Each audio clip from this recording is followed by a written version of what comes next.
Well, hello and welcome, everybody. Oh my goodness, it is so nice to see all of these faces, some of you familiar, and some of you we are seeing for the very first time. Thank you so much for joining us tonight on this very special live virtual event, Beyond the Scalpel. You've signed up for it. So what does that mean? Well, we're going to get into a lot of health questions that you have tonight, but we're also going to have a really great discussion with our very own Dr. Maggie Yu. I'm Anna Manuel. I will be your host of sorts tonight, but you will hear from Dr. Maggie the most because she is the hostess with the mostest, as you all know. So what are we doing tonight? This is, as I said, Beyond the Scalpel. Maybe you've had some health problems that have led you or a family member to have surgery before, or surgery has been suggested. And if surgery was the answer and it fixed your problems, then great. But so often we hear in the Transform program that surgery didn't fix the problem, or maybe it's now created some new problems. So Dr. Maggie is really going to get into the why behind that. And as I mentioned, Dr. Maggie, I will have a very lovely introduction of her for you in just a moment. But first, for the first time ever, we want to debut a short video for you to learn a little bit more about Dr. Maggie tonight. Let's take a look.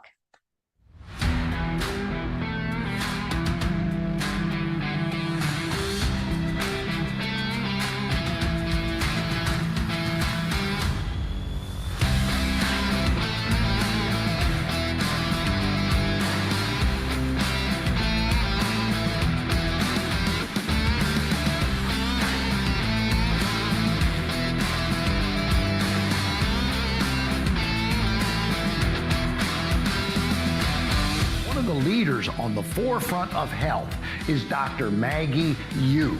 She is a doctor of functional medicine, and her practice is called Transform with Dr. Maggie Yu.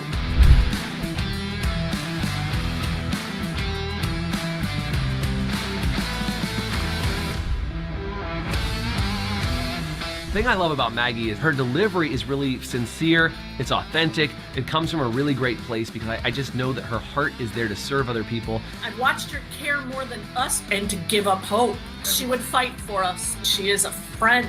You made it so easy and so logical, the way I run my life, that it was a win-win.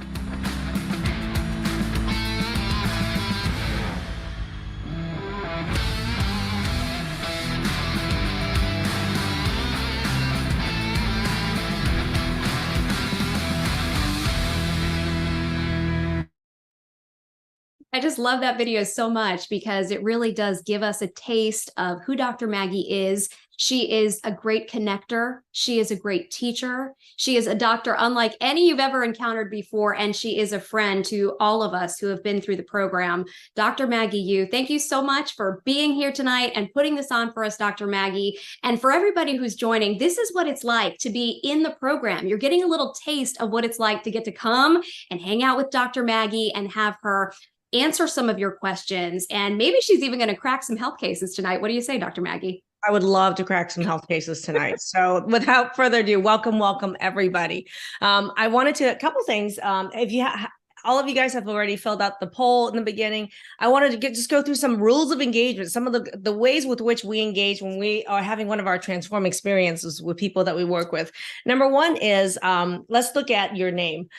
Technology wise, what you want to do is, if you hover over your own video on the right, there are 3 dots on the top right corner. The other way that you can rename yourself is under the participants. If you click there, you'll see your name. Right next to your name is 3 dots.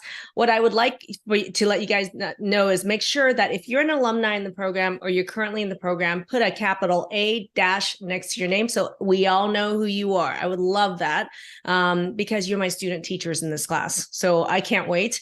The other thing is we are recording this. So at some point it may be shared on social media. So I wanted to make sure you guys are all aware of that. So if you want to put your name, just your first name and your last initial, or you don't want to put your last name, feel free to do that. But make sure that your name is what you want it to appear if it does happen to appear on social media. And then the other part of this is videos on. I would love to have videos on because I would love to talk with you. I don't want to talk at you. So if you could turn your videos on and play full out, this is going to be fun. So those are just a couple rules. Did I miss any, Ann?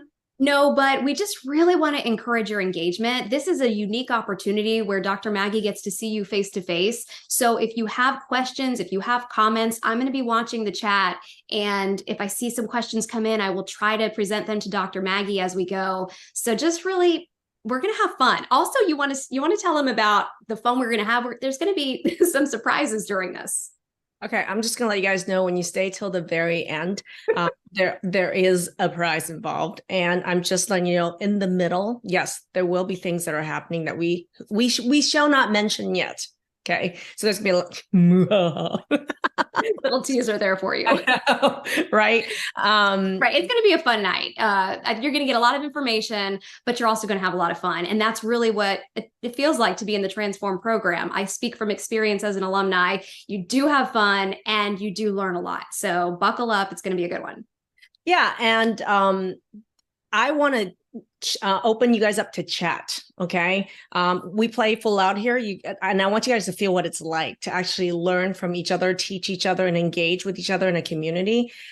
In chat right now, I want you guys all to practice. I want you to write either the word boom in chat, or you can have the boom emoji. If you're all into emojis, which I'm a huge fan of emojis. Put the boom emoji in chat. I love it. Look at this. All right, everybody. So then that way I know that you're in chat. I love this. Thank you. Thank you. Ooh, I love it. Ooh, some people got emojis going. Okay, cool. All right. I love it. Thumbs up even? Okay, cool. I like it. All right. Booming, Jennifer. Thank you. All right, everybody. I love it. Whenever while we're in this training, I'm just going to let you guys know, and I'm going to call it a workshop rather than a training because I'm with you. And please feel free to post, like, if there's a truth bomb, if something that I've said or something another participant said is a truth bomb, write it down in chat, because you're not just note taking for you. That it resonated for you, but it might resonate for somebody else. So just write boom in chat, truth bomb, or you can even write that statement or that word that resonated with you in chat. That'd be really great. And then if you have any questions, we're collecting questions. We have a team, and I'm going to introduce some of our team members here. We have a whole team that's behind Transform, and that's behind tonight. There's several of us here tonight. So I'm going to introduce them so you know you can direct questions for me. And put that in chat. There's going to be a team member that's collecting those questions, and I'm going to try to answer them throughout or even at the end, depending on what type of question it is. So feel free to put questions there.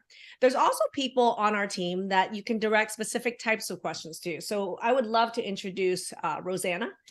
Some of you may have already spoken to Rosanna. She is our program advisor, and there she is. Rosanna, do you want to do a quick introduction?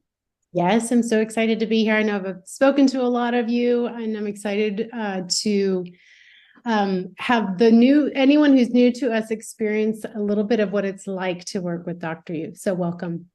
Thank you. And then Martha Transform is here as well. Some of you have spoken to Martha on the phone as well. She's another one of our program advisors. There she is. Martha, did you want to say hi? And people might recognize your voice. I see a lot of names here, people that I've already had a conversation with. So it's great to finally put a face to that name. I love it. Glad to hear you guys. Thank you, Martha. And then we have Allie, who is our functional nutritionist. I think she's here. I think I saw your name. Are you here, Allie? If you are, I would love for you to pop your face up and say hi to everybody. Hello, everybody. It's so good to be here. It's always so fun to be here. That video really encapsulated what it is like to be here, because it's so comprehensive and it's so fun, and it's so just the music and the pace and the energy, and that's how it is. That's how it that's dating ourselves, but yeah, it's a blast. It's a blast. Thank you. And we also have a couple other. Jenna Transform is here. Jenna is one of our program coordinators working with us. Jenna, do you want to say hi really quickly? Everybody in program knows who you are. Hi, everybody. All right. Thank you. And some of you guys might have seen some of the blogs. Jenna actually went through our program and has made a huge blog when she went through our program, and ended up she's working with our team. There we go. Yeah. Next, we have, let's see. Oh, we have Dr. Jason Bradley. I would love to introduce Dr. Jason Bradley. He's another functional medicine physician provider, and he's from Epic Functional Medicine. And he's been graced us with his presence here, but also invited a lot of people from Epic Functional Medicine to join us tonight as well. Jason, I'd love for you to say hi and do a quick intro. Hey, yeah, thanks. I'm just so excited to be here. Every chance I get to hear you talk or share, I learn something new. I've been doing this for almost 2.5 decades myself, but man, I'm still learning. You're awesome. Oh, you rock. Thank you, Jason. And if you're from Epic, if you can type the word Epic in chat, I would love to know who you are that's joining us from Epic Functional Medicine. Thank you, Jason. Did I miss any intros? Okay. I did not. All right. We're going to go ahead and get started. All right, everyone. If you can type in chat, I would love actually to know who you are a bit. I would love for Jonathan Transform to share some of the results of our poll. I would like to know can you share with us just some of the results of the poll of who is in here with us today? Let's take a look. Okay. The majority of people that are joining us are in the 51 to 60 age bracket, although a lot in the 41 to 50 as well. I'm in the 51 to 60 age bracket right there. Thank you for joining me. But you can really see we're encompassing all ages here from 18 to 70 plus. So we've got a wide array, and that's typical of what you work with. In fact, you also work with children as well. Of course, they're not on this tonight, but a lot of parents do take part in your program to help their children as well. Yeah, that's the things. I know nobody under 18 is here on their own, but I bet there are parents of kids who've gone through a program or who are parents here watching for their kids. If you're a parent watching here because of your child, or you're an alumni in the program because your child went through a program, type that in chat, right? I would love that. All right, great. And we got Sue from Epic. We got, who else we got? Robin, Jan, Wendy from Epic. Welcome. I love it. Next poll. Did I miss an item on and that? And as they're pulling up the next poll, I do want to mention, there are some people mentioning in the chat. How do you know me? All right. Alumni parent. Okay, let's see. Currently in Transform programs, 30%.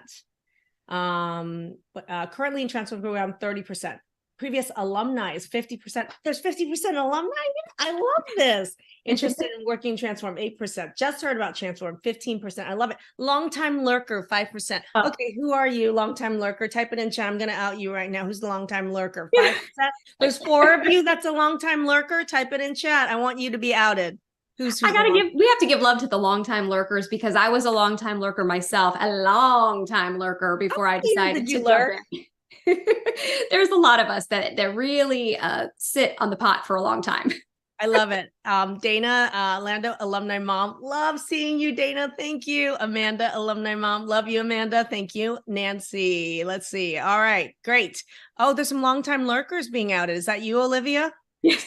Stealing. All right, great. Thank you. Thank you for being honest. Longtime lurker. I love it. All right. So longtime lurker, first time meeting me. I love it. All right, everybody. So what I'm going to do is I'm going to do a quick screen share to get things started. Now, if you're on an iPhone and you don't have your name, if you can get your name up, if it says Zoom user, if you could at least get your first name up on it, that'd be really great. It's really helpful for me. So I'm going to go ahead and share my screen, everybody. You guys just saw this. I wanted to I know that half of you are not people are not alumni here in the program. So I just wanted to share a couple things about me. You guys know I love furry friends. I am a huge advocate. I love animals. I'm also a huge advocate of functional medicine and holistic healthcare for animals. I just love them. This is my dog Noodle. We're having a family meeting there in the middle, and on the right, just highlighting, Beast is on my shoulder right there. Yes, his name is Beast. And on my lap is Jack. And then, I love my family, and I just wanted to share a couple photos of my family over there. There's my partner, and there's my kids right there. And then I love connection. I love people. So these are just a couple of the photos of clients that I've met in person. There are hundreds of photos. These are just a couple of them. So these are just some of the clients I've met in the last 6 months. There we go. And then I'm a huge fan of ridiculous Instagram photos. Just so you know, I am that person. So as you can tell here, there was an attempt to do a Charlie's Angels pose right here. And yes, this can says fish a-holes, just so you guys know. I am a huge fan of the cursey words. Apparently my canned goods as well, just so you guys know. But All right, next. Oh, I'm a huge fan of gifts. Okay. Okay, Kate, thank you.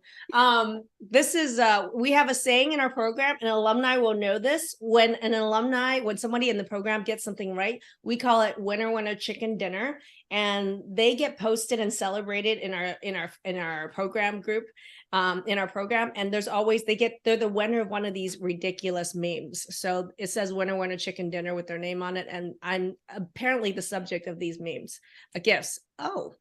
And apparently they know I love cats, as I'm the cat lady. And who's your kitty? All right, thank you. So these gifts may pop up again at some point, just so you guys know. And was there a part of the poll I missed?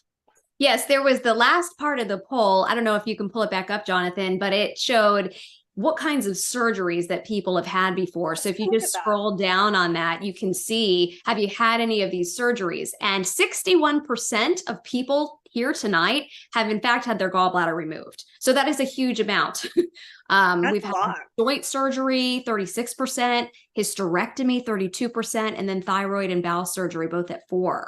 So really, this goes to show you just how many people are being faced with surgeries and then probably still having problems after, whether it be the same type of problems or new problems, Dr. Maggie. And Maggie, you're on mute right now, I think. Thank you. The whole idea to me around surgery is just a jumping point for the conversations that we're going to be having, because we'll talk about that in a second. I'm going to share my screen though and finish, pop the slide back on. I wanted everybody to meet just some of the men and women that work on Team Transform. So these are the people that work with us. I just want you to know that even though it's me that's showing in the front, and you'll see Anne sometimes, there's a whole team of people behind the scenes, and you've just met a couple of them. All right, I think, is that the last slide? I think that is the last slide before I pop out of here. Yeah. All right, everybody, let's take a look. Let's go ahead and get started.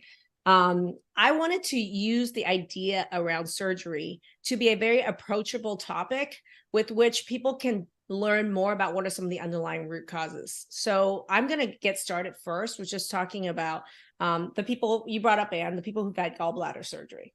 Okay. And I'm going to have Jonathan pop up a poll, because gallbladder surgery is just one of the surgeries that can be done around the bowel and digestive system. There's a lot of people that have had there are a lot of different kinds of bowel surgery. So if you can take a second and just, have you had an esophagus that's been dilated? Have you had heartburn requiring a surgery around the stomach, right? We've talked about the gallbladder being removed. Has part of your intestines been removed? How many people have had either the small intestine with Crohn's or ulcerative colitis, have had part of their colon removed, right? So yeah, so pop that in chat, pop that into the poll. That'd be really great. Yeah, that's quite a bit. All right. I'm going to go ahead and let's pull up the results when we get a good feel for everybody being submitted. All right. Jonathan, if you could share those results, that'll be really great. Will do. Thank you.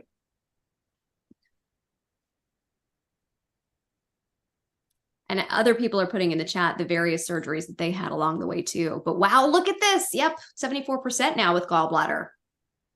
Well, I think that's a really good 74% with gallbladder. Esophageal dilation, and that has to do with a lot of people who have autoimmune disease, especially mixed connective tissue autoimmune diseases. And you may never had esophageal dilation. I'm wondering how many of you guys have had trouble swallowing, right? How many of you had trouble swallowing, right? And a lot of people don't realize that's linked with autoimmunity. It could one of the causes, and another cause for it could be related with heartburn. Some people have severe heartburn over time that can almost cause so much damage that the valve that's between the esophagus and the stomach can actually be a problem. So a couple things. I'm actually going to share this slide actually right here. And I'm going to share the screen. Hold on one second. So I was going to talk a little second about anatomy right here.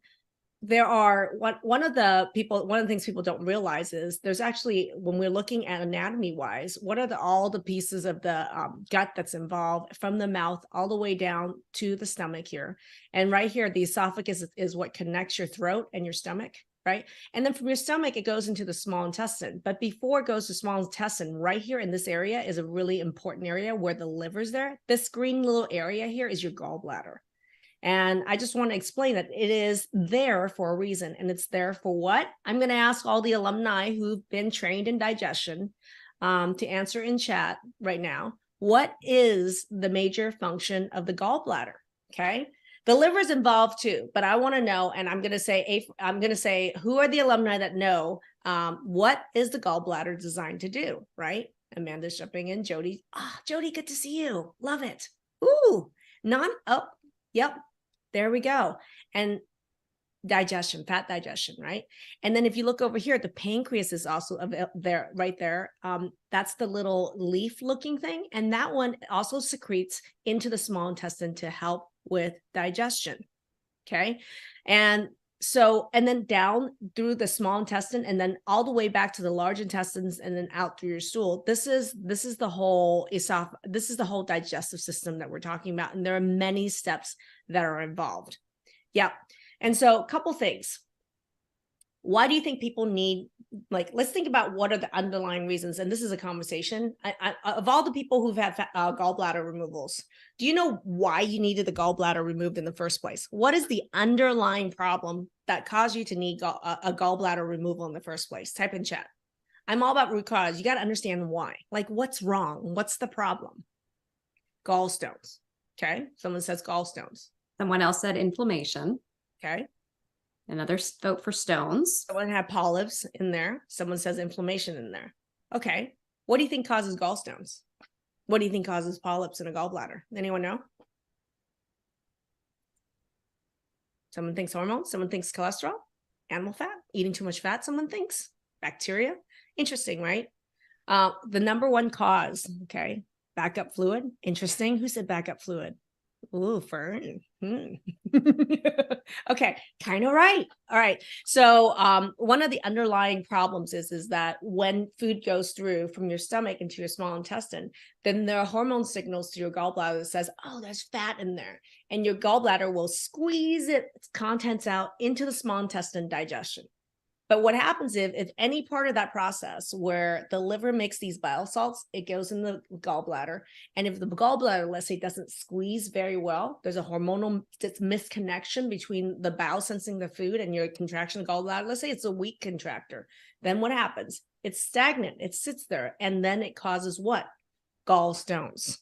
So you can see that it is actually a piece of broken fat digestion anywhere in the steps of that process. It just takes one little step broken in all those steps with fat digestion for what? Gallstones to occur.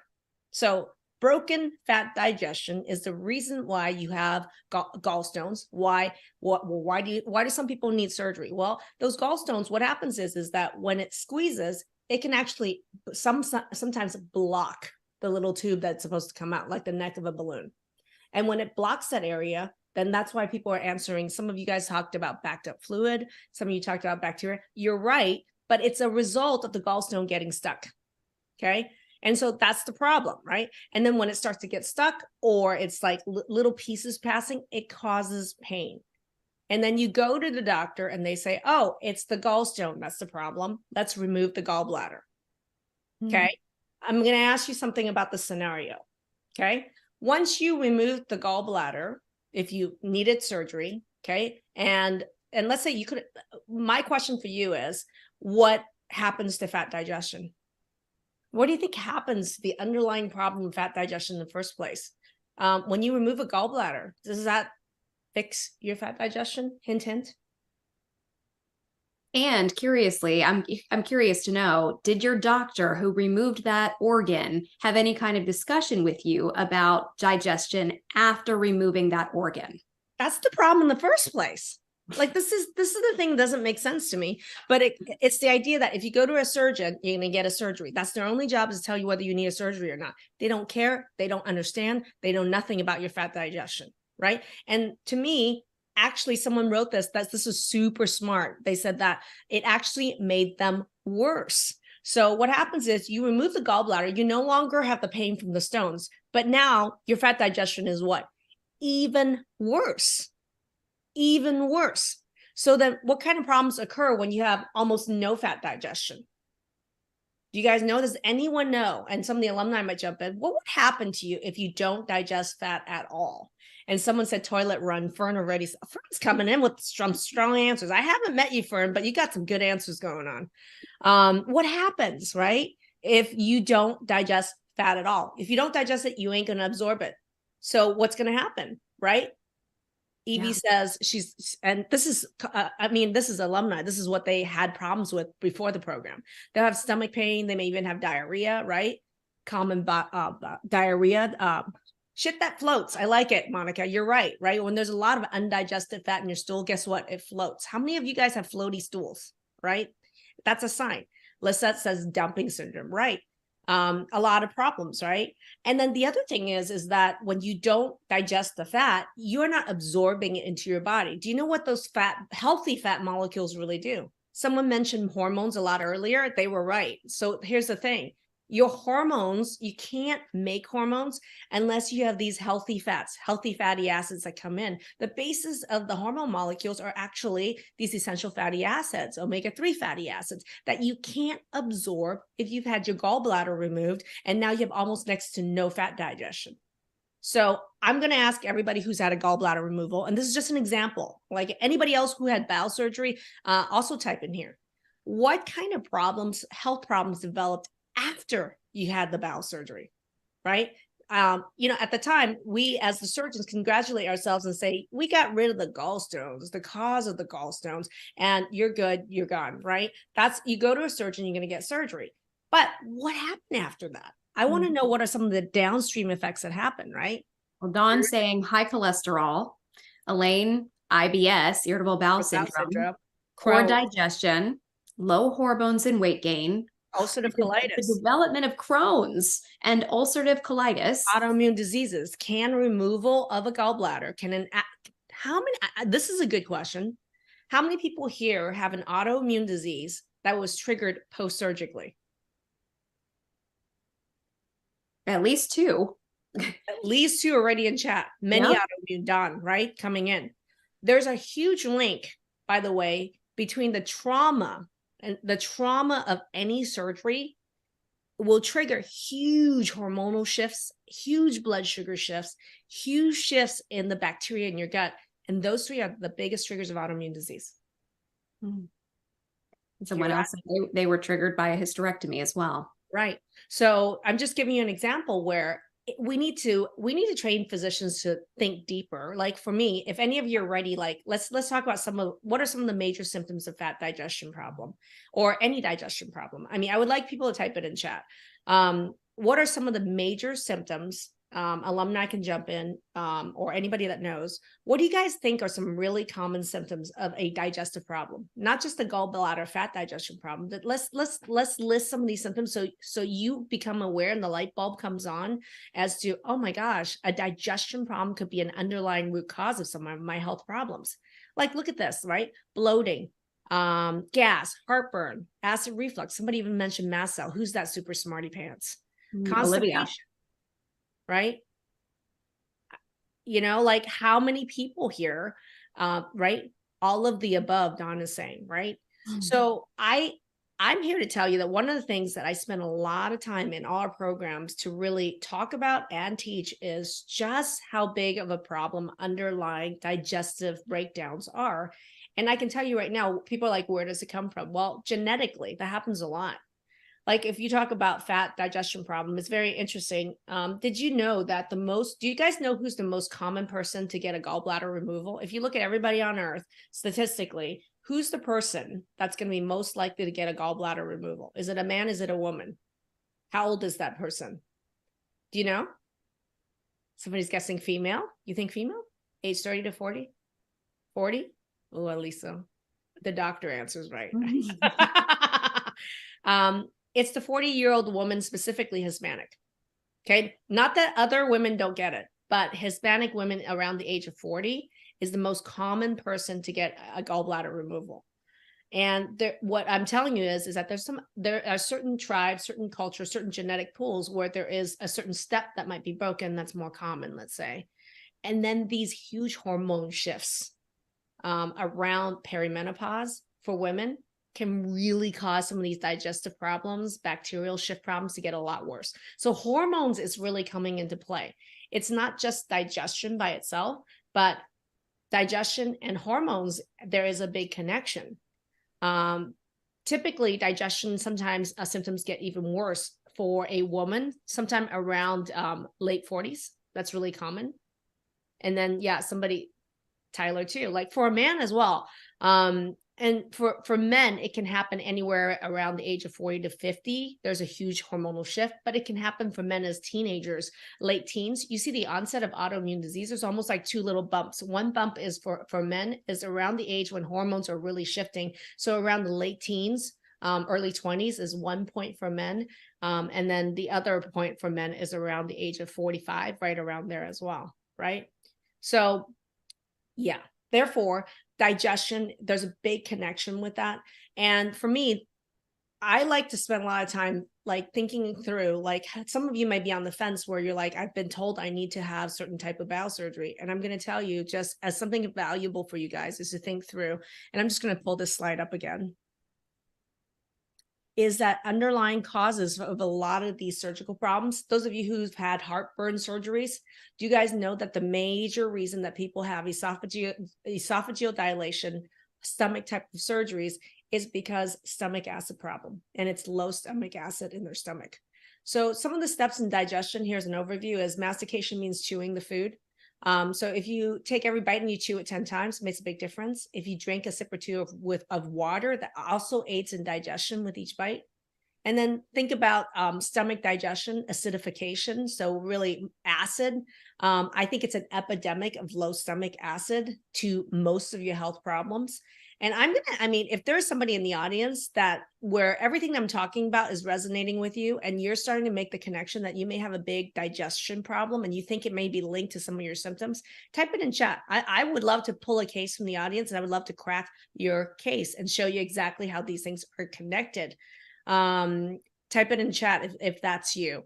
Fat digestion, and then in the pancreas we digest protein and some of the fat, and I have seen measurements of people's pancreatic enzymes, and there's an epidemic of people who are really low on pancreatic enzymes, and those people frequently have infections like candida, yeast, even SIBO, some of these other gut infections in their gut. So the underlying cause is a digestion problem, but then we try to chase it on the other end and say, oh my God, it's candida, it's H. pylori, or it's SIBO, when the underlying problem in the first place is, what if your pancreas, every single step here in digestion, just so you guys know, not only digests and breaks down the food, but it's a line of defense against infection. How many of you guys now, think about this, have had Lyme, SIBO, long haul, H. pylori, Epstein-Barr virus, right? C. diff. How many of you have had those infections, right? Look at Rachel here. She's in her second round of SIBO. I see people here in the fourth round and fifth round that finally then come to me because they've tried to kill that infection for the 10th time, right? C. diff, Samantha. And SIBO and C. diff, the recurrence rate on those is like 70%. Okay. Wow. I just want to point out, it's Lizette Cortez Meyer. She is exactly the person you just talked about.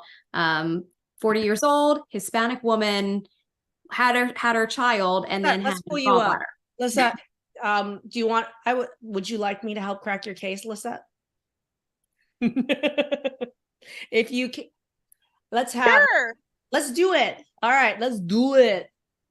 Lizette. Hi. Okay, give me your top 3 medical diagnoses, if any. I have Hashimoto's. I have, they say I'm on the fence for lupus, and I have high blood pressure, and I have, of course, stomach problems. Of course you've had stomach problems. And I will even bet you, and Lisette, you and I have never met before. We've never talked. I've never met you before, correct? No, I'm an alumni. I went through your program 2 years ago. Lisette! Classes, how long has it been? Actually 2021. Okay, you look very different. All right. So I'm going to crack your case, since it's been how many years? 2+ years, correct? 2, yeah. Okay, so let's look at Lisette's case as your case. When you're looking at it, multiple autoimmune diseases. You said Hashimoto's, borderline for lupus. But one of the underlying, interestingly, you went through 2021. So at that time, we didn't even have digestion in our program, or was it already there? So no.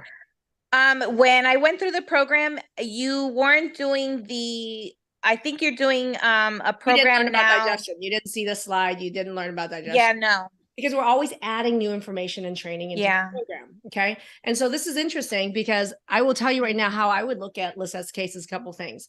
So she has some people may look at her and think, oh, this is a straight Hashimoto case. I'm going to deal with this Hashimoto's, and it's all about her thyroid. And it's not. Everything that she talked about is linked, because we said Hashimoto's. What was the other things? Borderline lupus. What else? I have high blood pressure. High blood pressure. Anything else? And everything else is the stomach. Any chronic infections? No. Any food allergies or anything? Oh Not yeah, I before the have. program. Well, I don't eat gluten. I have dairy and Before almond. the program. Before the program. Oh, Were you no. having a lot of reactions? Great. So Yes. yeah.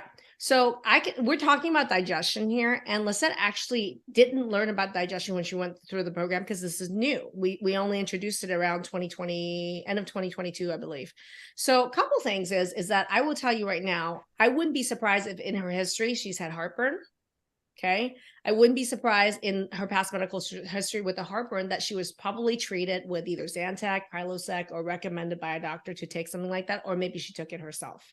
Okay. One of the things that I recognize, and this is pattern recognition, and I'm teaching, okay, which is that, did you guys know that there was multiple studies, but the biggest study was done on the autoimmune population? They took people with autoimmune disease and they measured their stomach acid, and they found that 90% of people with autoimmune disease actually have low stomach acid. And just using low stomach acid as an example, I'm going to start linking some symptoms that I don't even know if she had at the time before the program. So if you have low stomach acid, I'm going to have the people in chat that are alumni jump in. Okay. What do you think happened? What do you think were some of the symptoms that can be caused by someone having low stomach acid? Could someone have chronic fatigue? If someone did, what would the underlying reason be? Alumni, anybody jump in? Okay. Number one. Someone have chronic fatigue. Can someone have increasing food allergies? I'm going to talk about it for a second. So let's talk chronic fatigue. How many of you guys have chronic fatigue? Oh, you guys are smart typing in it. Cool. How many of you have chronic fatigue? And I bet Lisette had chronic fatigue. Okay. And a lot of people chronic fatigue will start thinking, oh, it's going to be, it's going to be, let's look at some of the vitamins involved. Someone said low iron. We look at vitamins in our program. It could be like vitamin D deficiency. It could be B12 deficiency. It could even be iron deficiency we talked about. So if you don't have enough stomach acid, you can't absorb a lot of these. So for example, B12 and iron can't absorb without acid. Okay, so you can take the most expensive shishi supplements as you want. You can go to the functional or naturopathic doctor, but if all they're doing is selling you some B12 or injections or whatever, and they're giving you the iron, but they're not actually addressing, how do you take this? Are you taking it with a product like Digestive, for example, that has the stomach acid, that has the pancreatic enzymes in there, that has the oxbile in there to help digest the fat, to make sure, because 90% of people with autoimmune disease have even one step of digestion broken, that's low stomach acid. But what about the other genetics that go in here, right? I don't know Lisette's background, but does it run in her family that they have gallbladder problems or fat digestion problems? Has she had her gallbladder removed? Adding to other steps of dysfunction in her digestion, right? So what happens is that then the low stomach acid, she even going to the right doctor could identify some of these deficiencies. But if nobody educates her and nobody themselves are educated about digestion, she may have her gallbladder removed. She may be prescribed these acid suppressing medications. And then guess what happens? She gets worse. And then she's walking around chronic fatigue for 4 or 5 years. And people are like, why? But I'm buying and I'm taking all these supplements, because the digestion was never understood and owned by Lisette. And don't wait for your doctors to teach you about it, because they have no training about it. And then what happens is, how does that link with your autoimmune disease? How does that link with your thyroid? Ton. I can go on forever, but I'm going to let you guys know. Just in the thyroid alone, okay? When we're talking about thyroid health, how many of you guys have low thyroid? So alumni, I'm going to ask you guys something. Your thyroid makes thyroid hormone, okay? but it's not the active kind. So the inactive thyroid hormone then has to be activated to active thyroid hormone. Where does it happen? You may not know this, Lisette. In the gut and liver, Eva. Thank you. All right. So that happens in the gut. And what happens if there's all these problems with the gut with low stomach acid? What happens, right? What happens if there's a gallbladder problem? You've had a gallbladder surgery. What happens if you had a small bowel resection or a large bowel resection, right? What happens to that? So then what happens is that all these what we're talking about is that as a result, people have multiple layers of digestive problems. And then what happens is 90% using the autoimmune population as an example, would most people then with autoimmune disease then have problems with fat absorption? So they have low fat, then it bothers their hormones, right? Number one. Number two, could it bother their blood sugar if they can't absorb fat? Would their blood sugar swings be all over the place?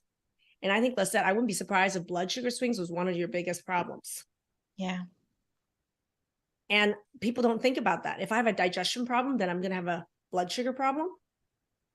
And then what does blood sugar problems cause? Type in chat. If someone has a problem where their blood sugar goes high and then go low really fast, up and Problem down. sleeping. What'd you say? Problem sleeping. You may have, she has insomnia or she had insomnia, right? Mm-hmm. So we have people start having fatty liver, adrenal hormone problems. So this is where you can already see digestion now is leading us into hormones, right? So as a result, that her blood pressure, that's an interesting point as well. So what happens is that what if you have high and low blood sugar and you have these frequent swings, not only does it affect her sex hormones with her ovarian hormones, can it impact on her thyroid hormones? Guess what happens every time she hits low blood sugar? Can it decrease her thyroid hormone production? Can it increase the autoimmune attack against her thyroid, causing those cells to be split and damaged? Yeah. So now digestion is going to be linked with blood sugar swings, and the blood sugar swings is now going to be hitting her hormones. So guess what happens to people? And I'm interested in what your hormones are like.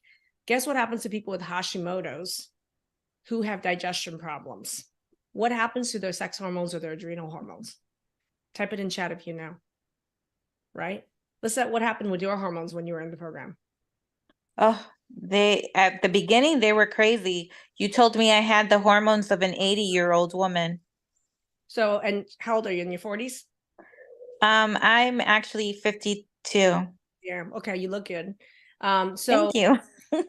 younger than me too. All right. So a 52-year-old shouldn't have hormones of an 80-year-old. And I think that's an interesting case because and we're going to talk about hysterectomies in a second. But Lisette, so suffice it to say, what happened is that her digestion problem led to blood sugar problems, then led to low thyroid hormone problems. It can impact on sex hormones. So she had hormones of an 80-year-old as a 49-year-old at the time she went through the program. Why? Because of all these things that started with digestion. Okay. And then just so you guys know, if someone has a lot of blood sugar swings, it impacts on your adrenals, which is another hormone making organ. And guess what the adrenals impact? The cortisol. Cortisol, and also adrenaline and norepinephrine, which impacts on your what? Blood pressure. Pressure. Oh, yeah. Just did a full loop for Lisette. Could everybody give a boom to Lisette in chat and thank her for being our teaching case today? Right? Thank you. Welcome. Thank you, Lisette. So I want you guys to see how these are all connected. And using just example of gallbladder and digestion as a jumping point, I can actually tie it in to many different pillars that are in. So I'm just going to share this slide. And these are the pillars of transform. Okay. And for me, it was really easy to take any case, unless that is just an example where I tied in here. If you looked at, we looked at digestion over here with gut health. We tied in her blood sugar that's associated with it. And we talked about how the digestion impacted her to have low B12, low iron, some of these vitamins, right?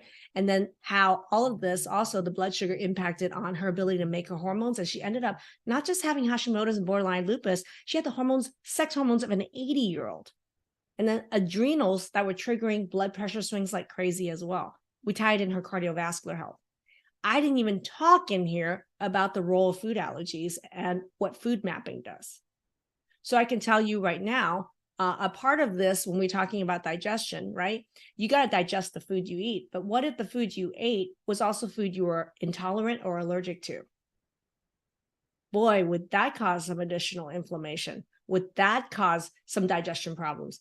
Your body can't and it will struggle to digest food that you're allergic or intolerant to. And that's why food mapping is tied with all of this as well, which is what we do as well. So I just wanted to point out how we just took a swing around the 5 pillars of Transform with Lisette's case. I can use this circle and this model to crack any case. I'm letting you guys know that. So what did you learn from Lisette's case? What did you learn about digestion or gallbladder or bowel surgery in general? Type it in chat. I would love to see what you've learned here. And I will say, if there's one takeaway, what is one action item that you can do as we're talking about digestion would be that, if nothing else, the likelihood and how common digestive problems are, one step or multiple steps are broken, and it's a hidden underlying root cause of all your health symptoms, is pretty much 100%. I saw why you guys came here. I saw all the different types of surgeries that you've had. I've seen the symptoms that you have, and I've worked with thousands of people. And digestion is an underlying root cause 100% of the time. So you're like, what can I do? I always say, it comes with the announcement later, but should I say that? My book is coming out in about 3 weeks, just so you guys know. But in there is a big chapter around why digestion is the hidden root cause of all chronic disease. And so if there's one thing that you can do, is to take what I call multiphasic digestive enzyme product that contains all the components, including stomach acid. So in our store, the product I recommend is called Digest It. And anybody that's an alumni group that's taken it, you could share your results with that. I'm very picky because when we first started the program, I was recommending all sorts of other products, and they had like 50 ingredients in it. Many of these formulas had so many ingredients that about 30% of people couldn't tolerate, no matter what formula I recommended, until I formulated our own, which had very few ingredients, but covered every single step. Because we're dealing with a lot of people with supplement sensitivities. How many of you guys have trouble tolerating medication or supplements and food? Right? And then you're like, I have to take a digestive enzyme that's supposed to cover all steps of digestion. So for me, I was like, oh, that's a no-brainer. Why don't we make a product that's minimal ingredients, made for people with a lot of allergy and sensitivity problems, that covers every step. So that's Digest It. If there's nothing else that you do, I would say, you guys are going to get the book. You guys definitely should read the chapter on digestion. That if there's one thing that I would recommend is consider a product like Digest It. Take 1 with small meals and 2 with big meals, and you can thank me later. And I would love to see in chat how many people have tried it and what their results were. I would love to have some real results there. And I'm not seeing the chat. Do you see any? Yes. And I was just chatting with somebody, in fact. So yep, there's a lot of, what are you looking for specifically on the chat right now? I would like people to share what their experience with Digest It has been, because it took tons of experience. People saying they cannot live without Digest It. It's changed, even as far as to say it's changed my life. And I mean, you hear those stories about it. Can't go a day without Digest It. Love Digest It. Yeah, that was Evie who said it changed my life. Kim says Digest It is great. Digest It helped my daughter as well. So yeah, and that is something you should point out. I mean, kids can take it. I know I've had my son on Digest It as well. There's a chewable form for it. It is something for the whole family. Yeah, that's something really simple that you can do. If nothing else, you're like, just tell me what to take. I would say take Digest It, and that's a great start. But I want to one up this game. Because Lisette started to go into hormones, and oh, by the way, I was gonna say, I have Anessa. Is Anessa here? I forgot. We were just talking to Anessa, somebody that Anessa has been, it's currently in our program. We were just talking about her case, having had her gallbladder removed. I don't know if she's here or not. I had invited her on as a great case example. Is she here? Nope. Okay, no problem. All right, then let's one up this game. We're going to talk about we're just going around the wheel, but we're talking, what would digestion have to do with hormones? And I would love to know who has the most hormonal hell here. If you while we do that, I'm going to ask Jonathan to also pop a poll up here to ask how many people also have had surgeries related to pelvic problems, hormonal problems. So I would love to know just how many people here think you're dealing with hormonal hell? How many people have had surgeries related with their hormone making organs? Have you had a hysterectomy? Have you had a fibroidectomy? Have you had an endometrial ablation? Have you had ovarian cysts removed, right?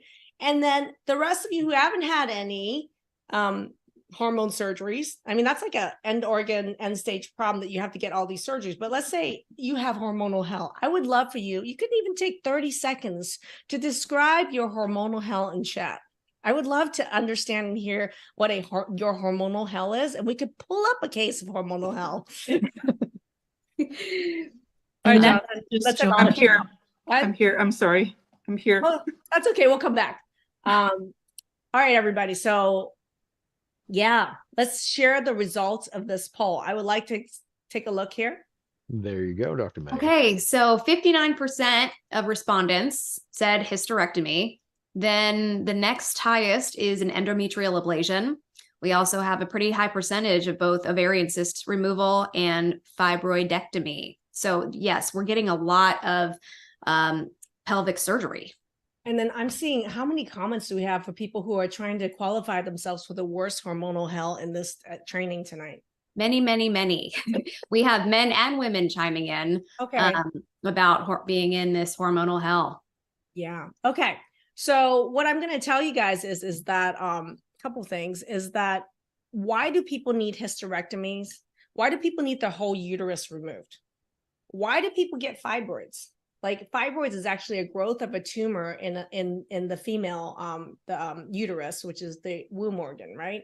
So why are there certain areas that are fibroid, like a tumor area that grows in the uterus? Why? What's the underlying problem? We're doing the same thing. Like we did that with gallbladder, but I'm going to do that with hormones here. All right. I want you guys to ask a deeper question that none of your doctors are willing to ask.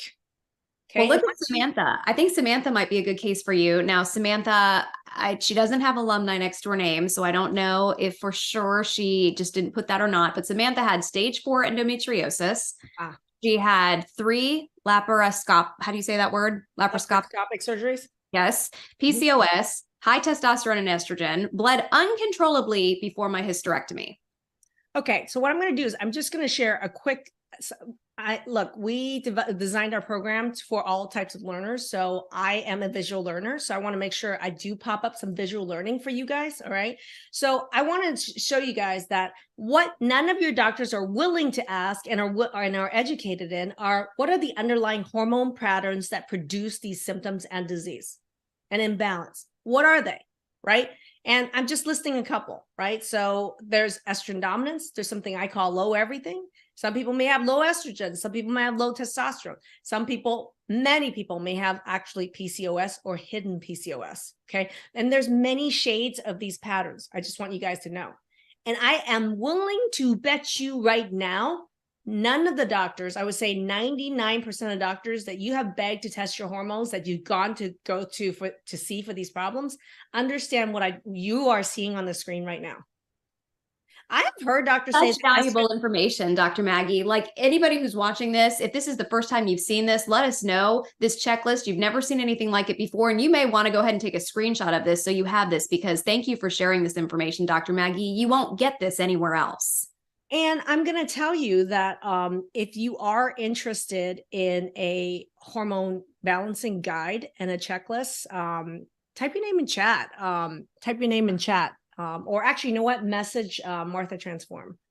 Message Martha Transform. Type your name in chat. I have a whole hormone balance guide that you can get. Message Martha Transform if you want to get that. But this is like, to me, basic.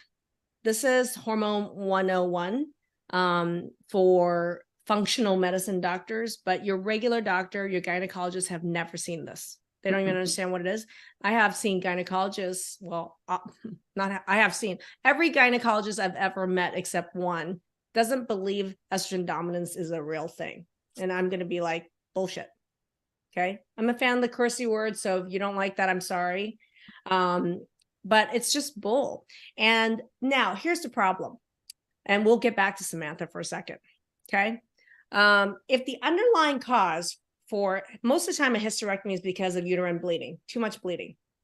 Okay. The underlying cause of someone needing a fibroid removal is too much estrogen feeding that tissue. It's a area of the uterus that's very sensitive to estrogen. So it's because of what? Estrogen dominance. Okay. Why does someone need an endometrial ablation? So imagine your uterus is like a horseshoe. Okay. That's your uterus. Okay. And inside the uterus is what we call endometrial tissue. So they're almost like little seaweed coming out. And the uterus itself is very sensitive to estrogen. And the lining inside is very sensitive to estrogen. So what happens is if somebody makes a lot of estrogen, or they have problem breaking down estrogen, okay, then they're going to develop a condition where there's more estrogen compared to progesterone. And that's a condition we call estrogen dominance. So guess what? All of you guys that have these surgeries, and many of the symptoms we're talking about here is related to one of the many different types of hormone imbalance, but one of the most common reasons why people need surgery is because of estrogen dominance. Now, instead of dealing with the underlying cause about estrogen dominance, what do? We wait till someone has a fibroid the size of a football.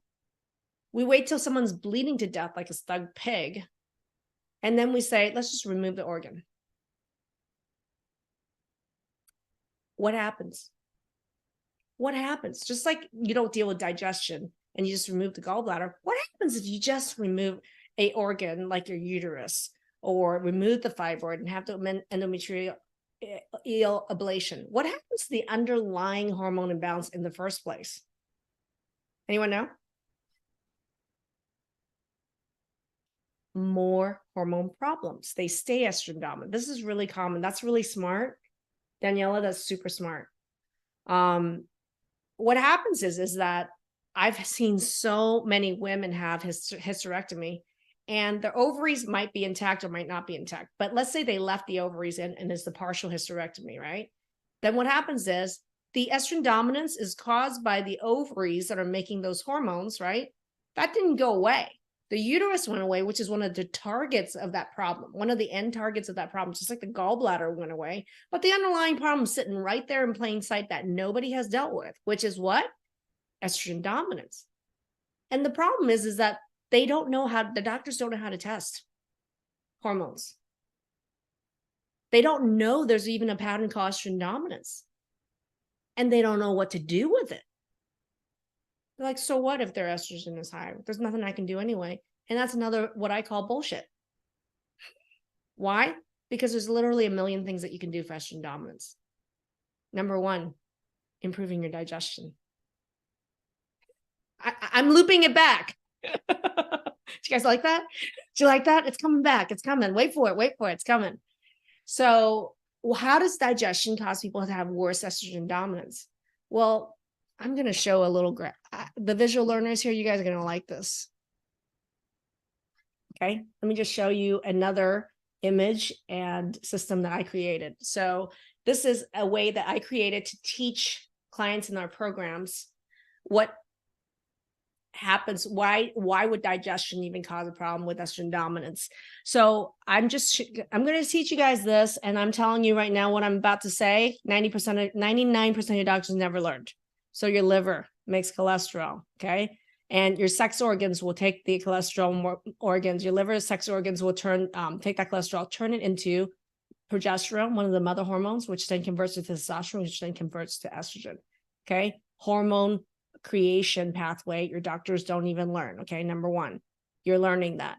Number two is, what if you genetically make more estrogen, right? So we can have a problem that's genetic where somebody may make more estrogen. Did you know there are certain ethnic groups that are more prone to making more estrogen? Do you know who they are?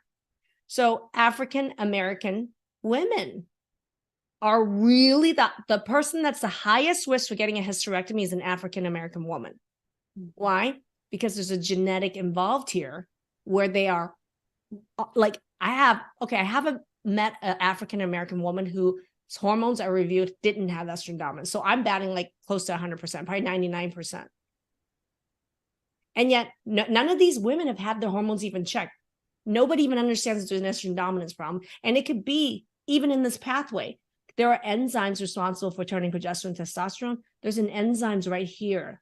There's several enzymes right here from testosterone and estrogen.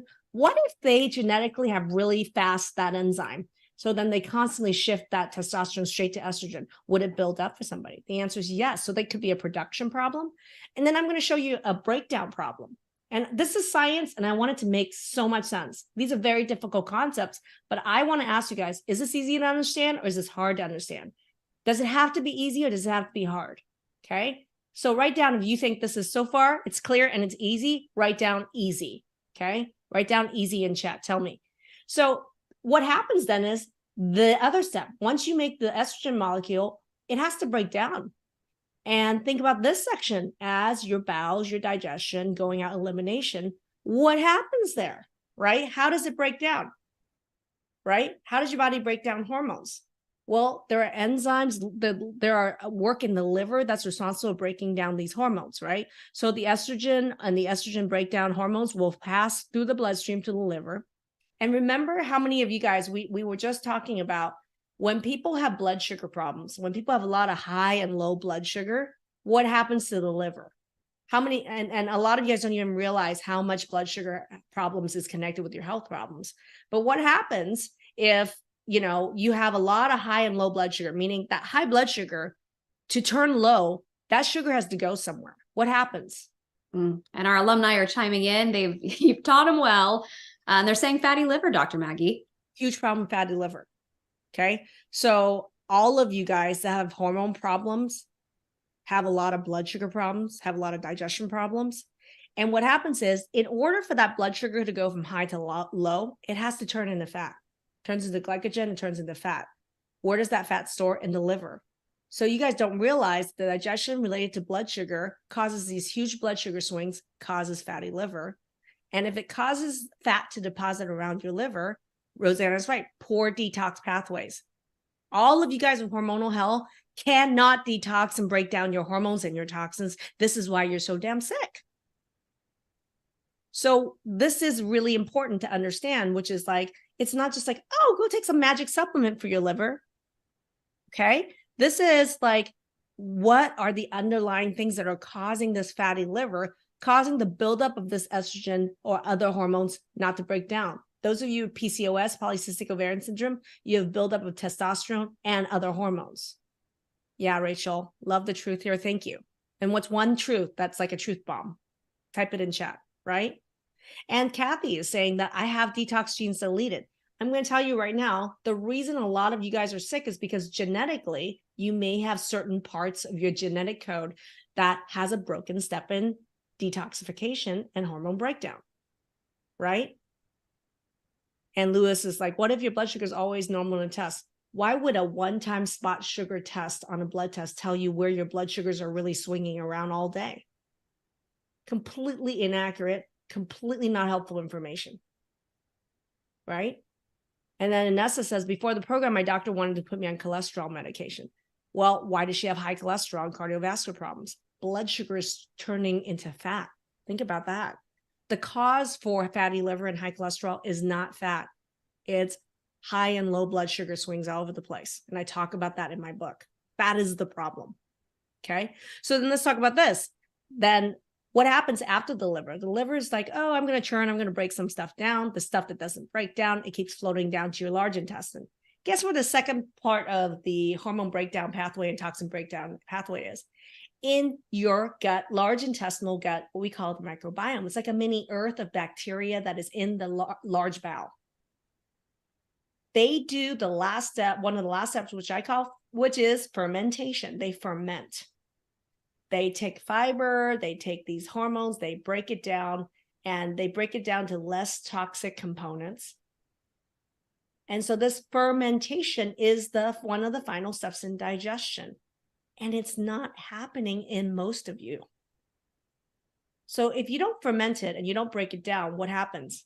It recirculates back. It reabsorbs into the bloodstream.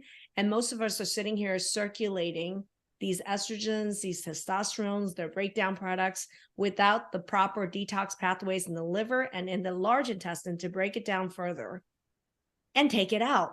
And we're just recycling it.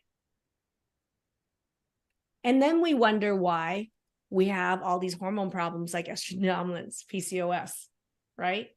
So can you guys now see how the hormones, having someone to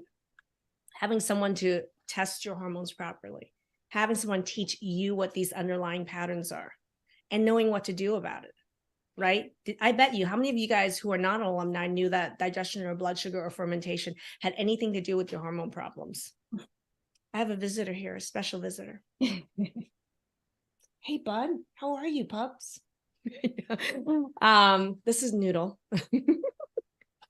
All right, right? Like, is this new? Is this new? And Olivia said, thank you, pups. Olivia said, only because I've watched your videos. Absolutely, right?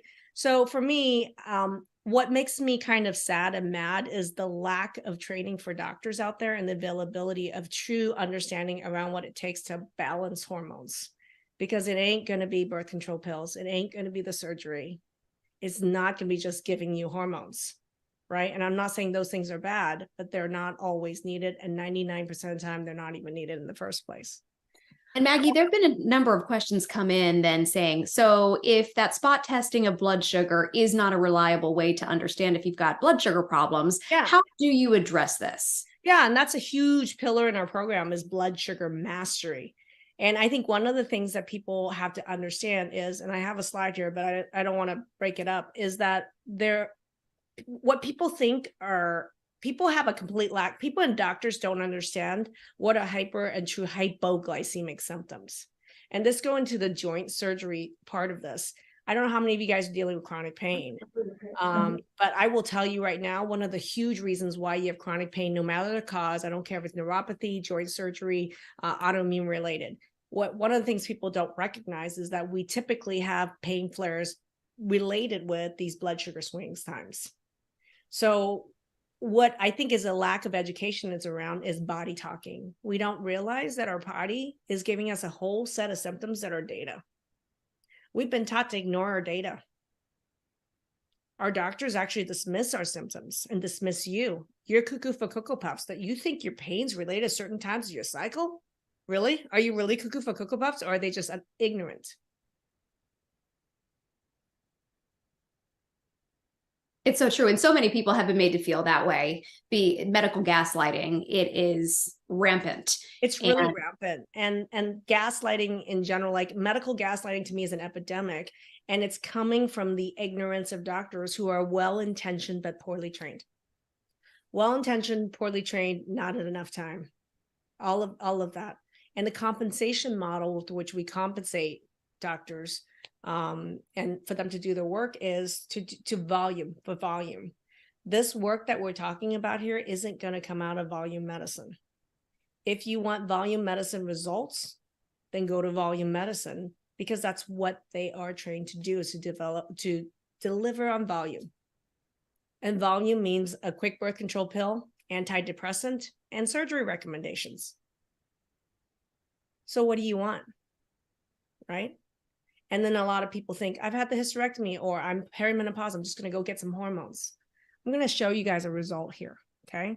I'm going to show you someone who's had a hysterectomy, who got on hormones, and then developed 3 autoimmune diseases before they came to see me, okay? And here's what the results look like. And I have data. I'm not making this up, okay? I'm not feeling this person's hormonal woo-woo. This is a very common scenario of someone, anybody, but this happens to be a post-hysterectomy female who didn't have her ovaries removed and was taking a whole bunch of hormones. But this might as well be, I would say 80% of women and men that are on hormones, you might as well show these results to them. Just because you get a hormone prescription, even if it's a natural bioidentical hormone, doesn't mean you have hormone balance. And here's a perfect example. Look at this person's hormones. Do you see this? Do you see these numbers right here? I'm just going to give you perspective here. I mean, and I will tell you right now, your doctors don't know what to do with these hormone levels. You bring the symptom, they'll be like, this wasn't needed. You're fine. This person was told that their hormone levels were fine. Look at where the estrogen level here on this graph, top red line is red alert, too much. Okay. And to give you perspective on this number, okay, look at the chart on the right. 0.8 to 12 would be what we would expect for someone taking hormone replacement. And this person is 285.1. This would be the amount of hormones in a fertile cow who's 1,000 pounds. But look, they're bioidentical hormones. They're being prescribed by a hormone specialist. Really? Are they a hormone balance specialist? Are they educating this client who got 3 autoimmune diseases as a result of this hysterectomy and these hormones being prescribed? Look at the progesterone here. We are looking at the top range here, should be 3,000, 8,497. I mean, and this is a woman's result, okay? I want to just give you some clarity around this. And I see every week. And I'm getting a little hot in the collar. We're going to go do something fun right after this, okay? But look at the testosterone level here, okay? And let me see if she's taking testosterone here. Yeah, she's taking 3 milligrams of topical testosterone. That's a ridiculous dose, by the way. And the high range of this is 55 for a woman, 872. Okay, men make testosterone levels 10 times of women. So the highest range a woman should be is 55. This woman is at 872, which is high normal for a male who's about 20 years old. Guess what her symptoms were? Weight gain, irritability, insomnia, lupus, Sjogren's, myasthenia. Okay. And we're loading this much hormones in her. And did anyone talk to her about digestion? No. Did anyone talk to her about blood sugar? No. She has fatty liver. Did anyone even measure her hormone levels after she was prescribed? No. And did anyone ask her if she has a bowel movement every day? No, she poops once a week. How do you think her fermentation and recycling is going?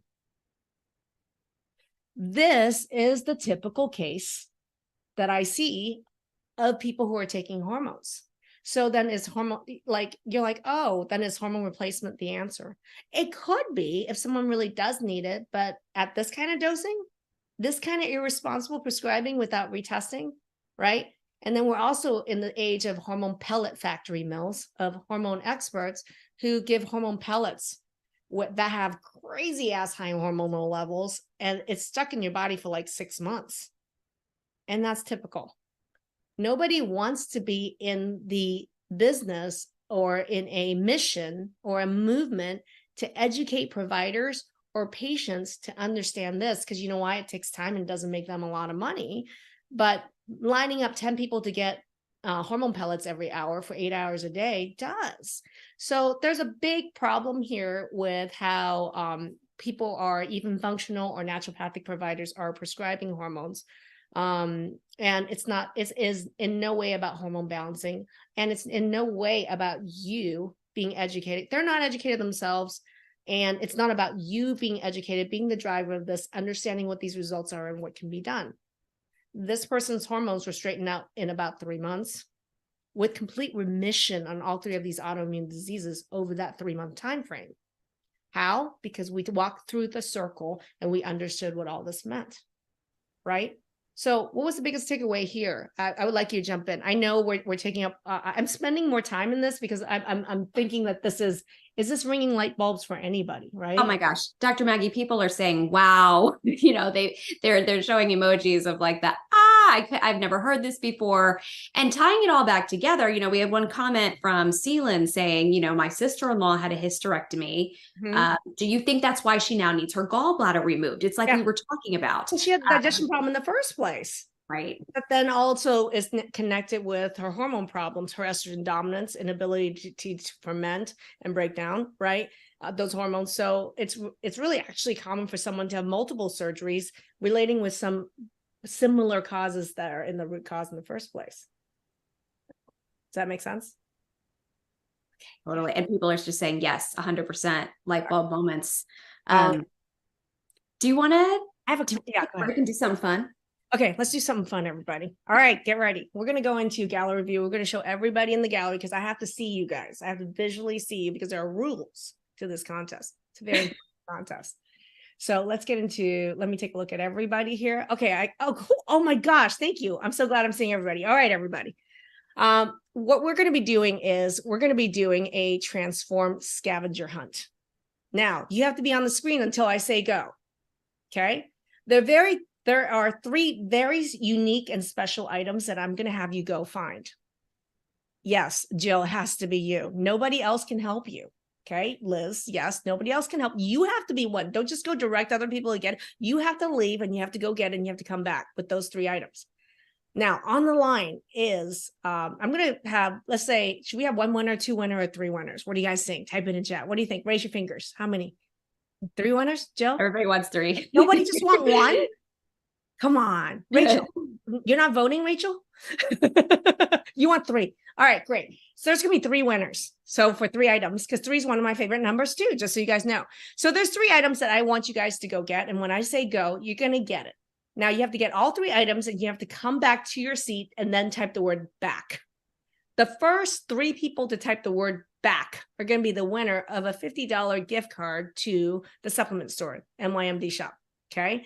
So I'm going to list those 3 items. And until I say go, you better not leave the screen. Okay. Hey, Aisha, I'm talking to you. All right. All right. Here are the 3 items. All right. And what is the first one? Okay. We talked about this yesterday. The first item. Wait. First item is you have to bring the physical book. The physical book of the last book you read. Number 1. Number 2. Ooh, something from your nightstand that you wouldn't want your mother to see. Angela Ross. Oh, Kelly's like, oh. And then number 3, an item from your dirty laundry basket. Okay, this is going to be really good. I'm going to tell you guys, don't leave yet. Okay, I'm going to say 1, 2, 3, go. Go. And Jonathan, do we have any music that we could play during this? I don't know if we do. We could put a little something on for about 30 seconds. Go.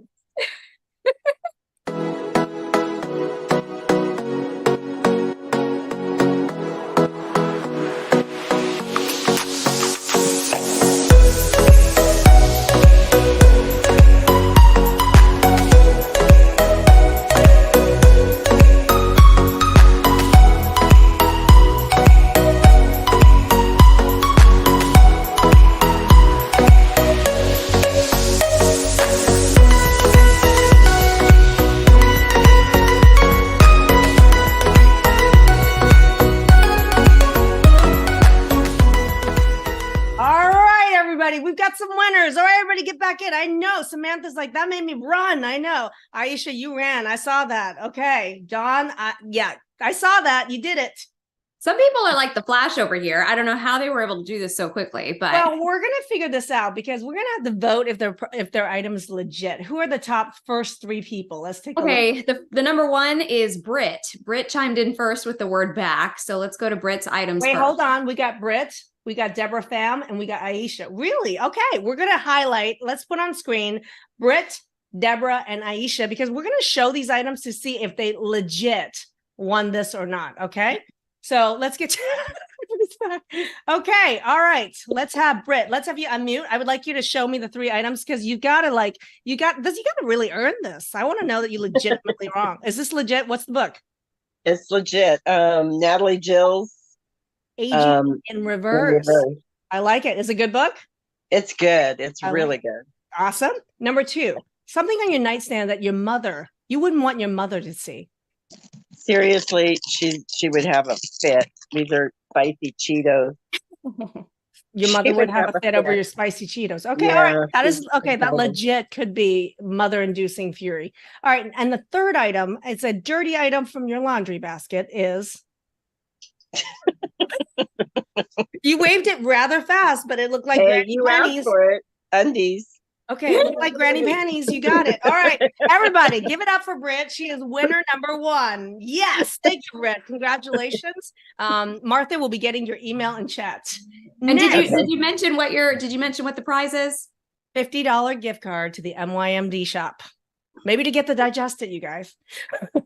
Debbie, hello, alumni mom here too. Okay, number 1, what's the book?